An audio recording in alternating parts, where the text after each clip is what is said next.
3 of them in the straight to begin with, 2 planes and a water, and then 1 lap. They're off.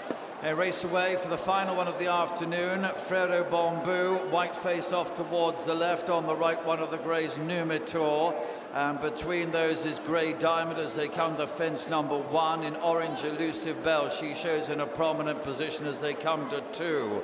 Star Max in the centre, red and whites, in company with Il Ridoto. The yellow furthest from us is Eclair Dane as they fly over the second from Sally Dock. That's a white cap, a green and yellow jacket, and then comes King Daj on the black colours. Another grey Gumboard, he won the Best Turned Out award. Yellow jacket nearest to us as they take the water, number 3. Getaway Trump is in company with a shooter, is now the mount of Adrian Heskin, and they're the last couple over it as they race away to the far side.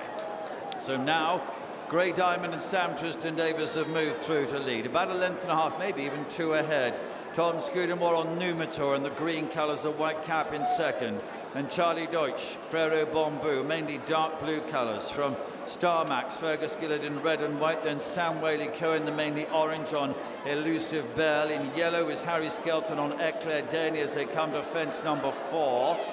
Then Sully Dock, John Joe Neal Jr., green and yellow hoops. Next to him a blue cap, Harry Cobden on Il Ridoto as they come to 5, which is the first of the open ditches. Jumping it now, and a very bad error there from Star Max.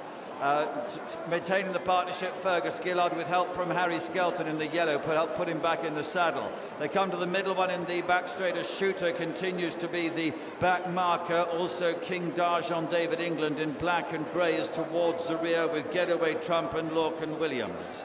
So Grey Diamond moves down to the end of the back straight, got a bit close to that, pressed it a bit, but was over it okay to Numitor. Running in second position, Frero Bamboo, and the dark blue jacket is still there. From Elusive Bell, going strongly up on the outside of runners as they come to the final one down the far side. Sully Dock made a bad error jumping that one. They've got 5 to jump now. Gumball and Getaway Trump and Star Max together in line, and behind those is King's Darjon, then a shooter, and Eclair Dane. I think he's going to be pulled up by Harry Skelton. He's dropping right out of contention as they leave the back straight. So 5 to jump, the cross fence is coming up and Grey Diamond leads. Still pursued by Numitor, still with those is Frero Bamboo. There is a little gap now for 3 or 4 lengths or so to Elusive Bell, who's tracked over to the inner of the racing line as they jump the cross fence. Il Ridoto and Getaway Trump are together from Sully Dock, and Gumball, a shooter, is following those two as they make their way round to the home turn. 4 fences to jump from here, and still Grey Diamond and Numitor are the pair that dominate the race. Frero Bamboo is now off to the right in dark blue, and then Il Ridoto, only the 4-year-old. He's there now into 4th position. Getaway Trump, his stablemates about a half length behind as they take the 4th last fence, and then Elusive Bell, and behind this Sully Dock. This is the final one of the open ditches, and 4 of them virtually in line here. On the right, Frero Bamboo, next to him Grey Diamond, who may be just in front. The grey horse is Numitor on the left. Il Ridoto, who's come through very strongly with 2 fences to jump now. These are clear from Getaway Trump. At the second last, Il Ridoto fluffed his way through it, but is just in front. To Numitor in second, still battling on. Frero Bamboo weakening into 4th. Grey Diamond, 1 fence to jump, and it's Il Ridoto with the blue cap who has a very fractional lead. Numitor is battling on very strongly. Frero Bamboo is still there with a chance, but shaken up, Il Ridoto has settled it. Shot clear to a 4 or 5 length advantage, and Il Ridoto is going to win very easily indeed. Numitor in second, Frero Bamboo in 3rd position. Grey Diamond is behind those, and then Elusive Bell, she'll head the remainder.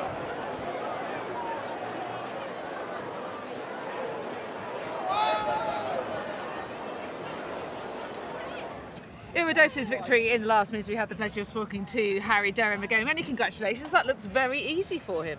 It did, yeah. He stayed very well because Harry said for the first mile he was going as fast as he could. But, you know, they went quite a strong pace and he had no weight, so I suppose it was always going to show when it got tough for everyone else. Up the straight, it was just a matter of him jumping, wasn't it? Just say that about a month ago, Paul said to me, where's Ridoto go next, Harry? I said, I don't really know, I haven't thought about it. And he said, he's going to Newbury, he'll win the last race of the day. I did it with a 4-year-old called Oakdale a while back, and I'm going to do the same again. So that sort of sums up him. Far-sighted, that's really good. Yeah, he does it over and over again, and it's obviously a progressive horse because he was fraction disappointing at Newton Abbot, but horse stood on him as he was jumping 4 out, and I think that probably just hurt him, and he might have felt it a little bit, but he's a smart young horse. And he jumps really well. A little bit of an error at the second last, but to go that pace against more seasoned rivals and jump like that is really encouraging. Yeah, he's a little bit French at times, isn't he? He's a little bit through the top, but I think he's probably learning his trade. And as you said, in a strong gallop, he did pretty well, I think, because he's not an old horse, he's not very experienced. So I would like to think the best is yet to come with him. Well, I think it looks that way. How good do you think he could be? Hard to say, because Paul always tries to train these horses to improve as time goes on. He's obviously pretty good now. I suspect as time goes on he will stay further, because he's not blessed with pace. He won today by staying. So I think as time goes on we'll step him up in trip in seasons to come. But in answer to your question, I'm not sure. I think he will probably keep progressing, and hopefully he'll end up being a really smart horse. Yeah, he said he went through the race like that. He did. How is Enrillo? Is he okay? He's fine. Thought about the race over and over again, and of all the things he could have done, I didn't think falling was one of them. Just one of those things, sadly. He's not had that many starts over fences. He's normally been a good jumper. I hope it'll just be a blip on a path to still a really good career.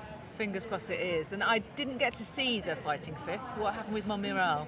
I think, to be honest, Lydia, he just looked flat out. Paul's always said that those good juveniles end up being stayers, and he looked like he was in top gear all the way. Consequently, your jumping is not as slick as it can be, so I think we'll probably go up in trip. I mean, after such a good year last year, you had to try and go and see if you were a champion hurdle horse, and we always said, well, the fighting fifth will tell us. So I think that's probably given us our answer, and we'll go up in trip. He remains a very exciting prospect, though, nonetheless. He does, and he's no age, so he's not going to have a busy year this year, whatever. And one day he'll end up jumping fences. Absolutely. Well, many congratulations on your double here today. Thank Good you very to much. talk to you, and safe journey home. Thank you very much. Thank Cheers. you.